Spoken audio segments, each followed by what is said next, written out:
Terry at D-Lab. Today I'm working on a special project for my granddaughter, the Shortwave Girl. Alright, so I've been thinking, what can I get her for Christmas that she'd really love?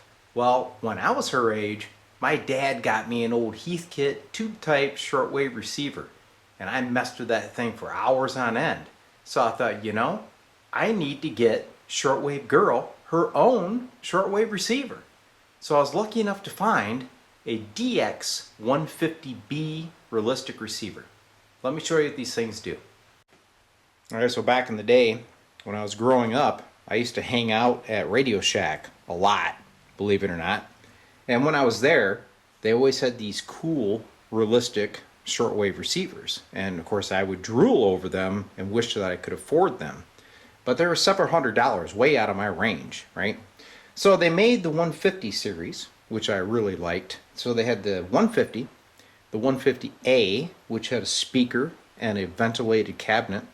And then they made the B, which was an upgraded model. It has much better stability, and there's a sub-copper chassis inside for the IF section.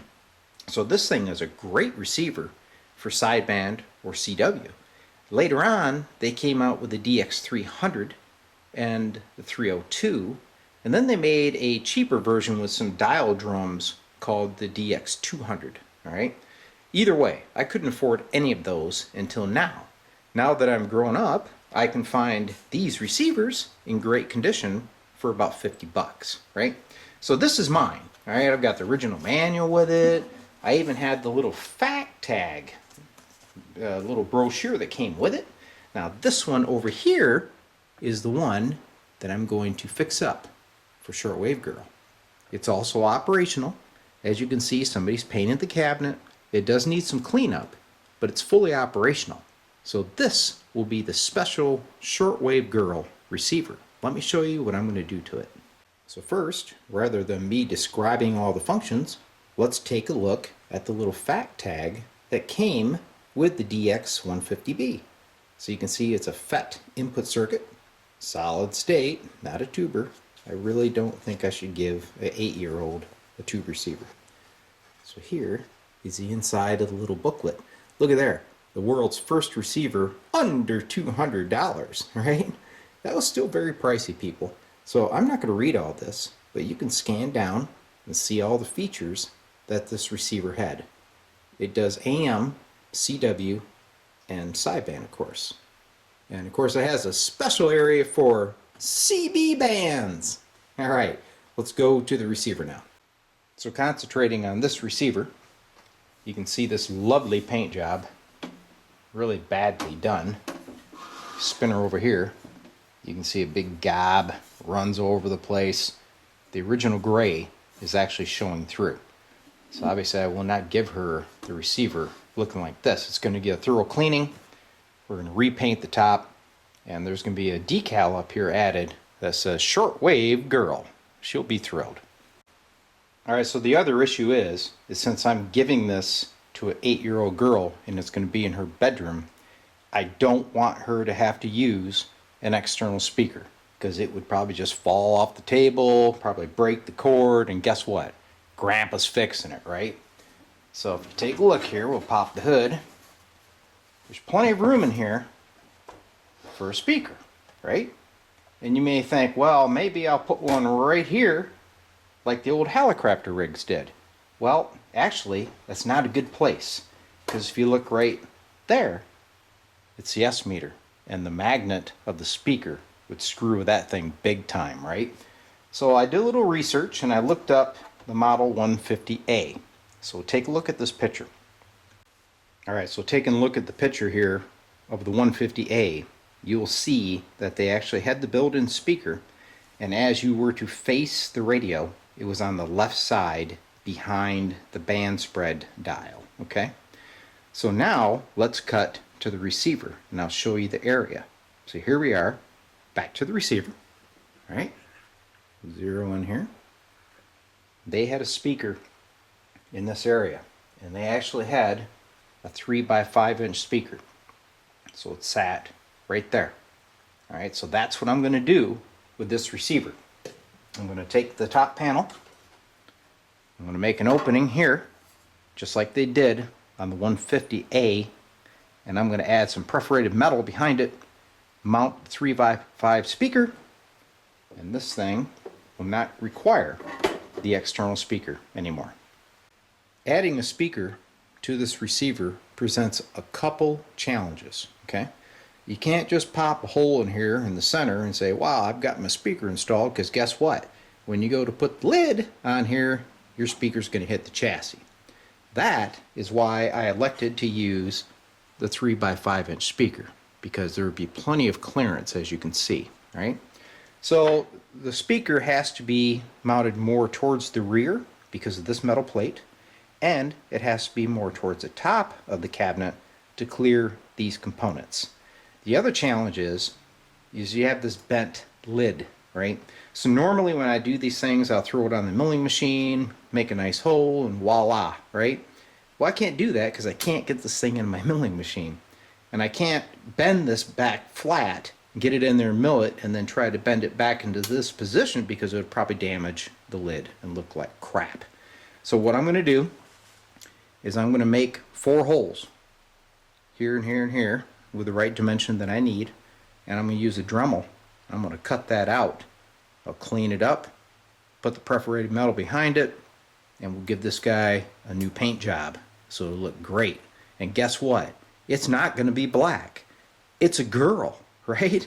So since it's a girl and my granddaughter loves pink, yep, that's what I'm going to do, people. Right there.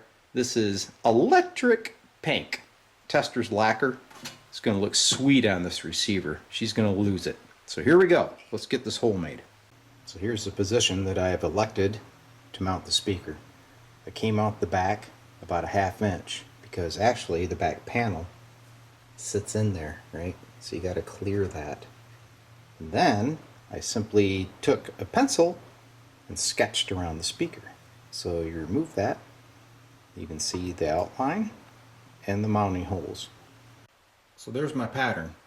These are the 4 speaker mounting holes, and then I'm going to open this dimension up, which will allow me to have an opening about 4 by 2.5 inches, okay? Which will allow the speaker to mount and allow the perforated metal to be behind it. So I'm going to drill these 6 holes, and then I'm going to take the Dremel on the back side and cut it, and it should look pretty good when it's done. So here are the 4 mounting holes for the speaker. These 6 holes now will be the guide for my cutout. So I'm going to take a stepper bit and get him in there, and I'm going to open these up until they hit my etched line. Then I can simply take the Dremel and cut it out. So the holes are drilled, and now I etched these lines, so I'm going to play dot to dot with the Dremel tool. There's our cutout. Have the perforated metal behind it like that, and the speaker like that. Next step is clean this thing up and paint it pretty pink. So you can see there is some gray showing through from the original finish of the shell. So I'm guessing a little lacquer thinner, and this stuff will come right off. Yep, a little bit of elbow grease. And she'll clean up. I can put on a little primer and the new coat. Well, the lacquer thinner didn't do the job, so I ended up zip stripping it. We take it right down the metal, do it right. The cabinet is stripped and ready for primer. I wanted to give it a quick test fit, make sure that we don't have any issues, which we don't. So I'm going to get this thing primed up. First coat of Tester's pink electric is on the cabinet. I'm going to let this sit, come back and check it, and give it a second coat. So while the paint dries, I'm going to do a little bit of cleaning on the receiver, clean the controls, front panel, etc. And I'm going to change out these 2 filter caps. These are 470s at 16 volt. I got some really nice 470s here at 25 volts that I'm going to replace them with. Remember I told you that this is a little bit higher quality machine? Look at the construction. You got this nice copper inlaid subchassis. There's your power transformer. There's the main circuit board. We'll go around the back side and show you the tuning linkage. So here's the tuning system.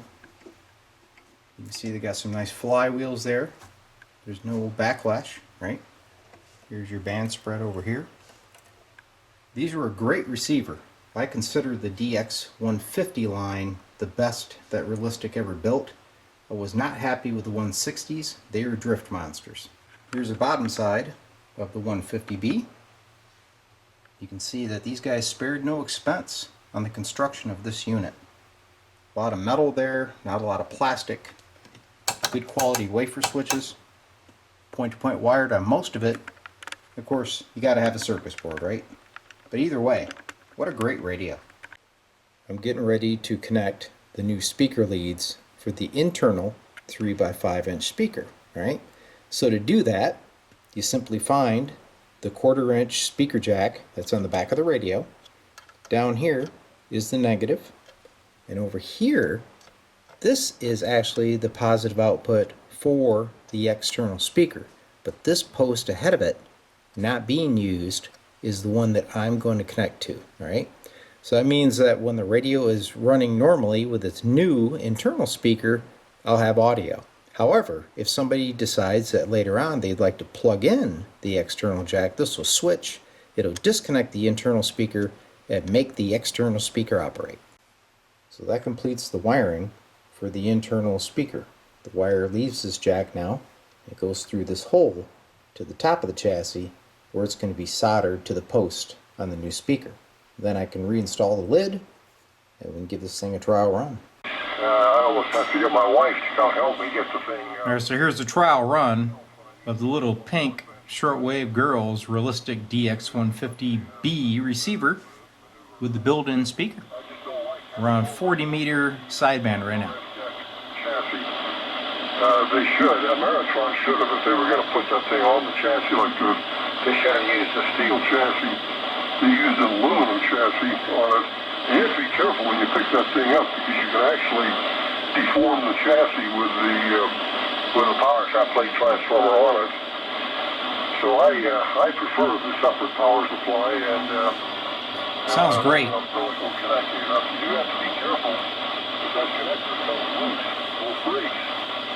You can have 3,000 volts unbeknownst. Alright, so let's check out some AM.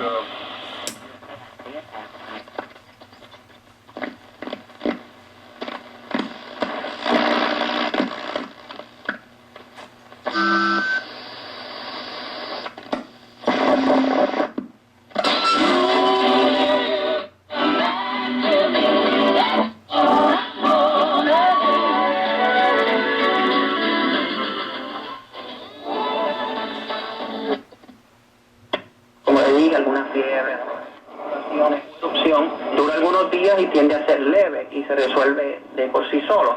Pero en las mujeres embarazadas, ya le dije, hay que tener mucha precaución porque puede tener consecuencias en su feto y de su embarazo. Escucharon al doctor Francisco Alvarado Rami del Centro para el Control y Prevención de Enfermedades de los Estados Unidos. Este ha sido un mensaje. Sounds great. Let me bring you around now to the front panel so you can watch me tune this thing. Y por martinoticias.com para el resto del mundo. So you can see my S meter is really active. This thing's got a super amount of gain. Here's my antenna trim.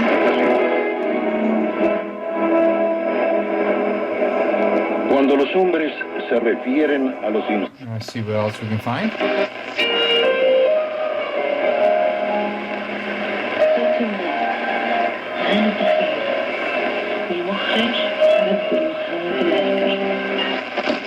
Questionable encapsulating agents and have been created using highest manufacturing standards available for dietary supplements. Dr. Marshall's comments have not been evaluated by the FDA and are not intended Alright, to so that's on band C, which is 4.5 to 13 megahertz. Let's go to band D. Take this guy back.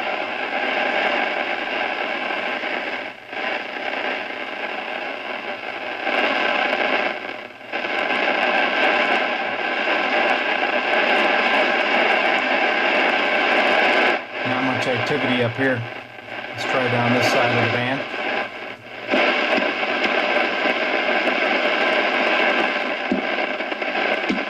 In the head of your house, you know what he does?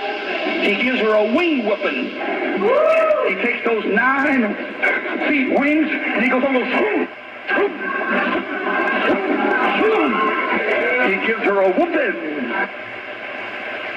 All right, let's go down here a little further. So he's not going to divorce her. He's not going to get rid of her. So he brings her back in line. He's not going to get rid of his church. He's going to bring it back in line. Take our antenna trimmer. He's going to whoop it. This thing's really sensitive. Let's go down here a little further. Time to set your clock.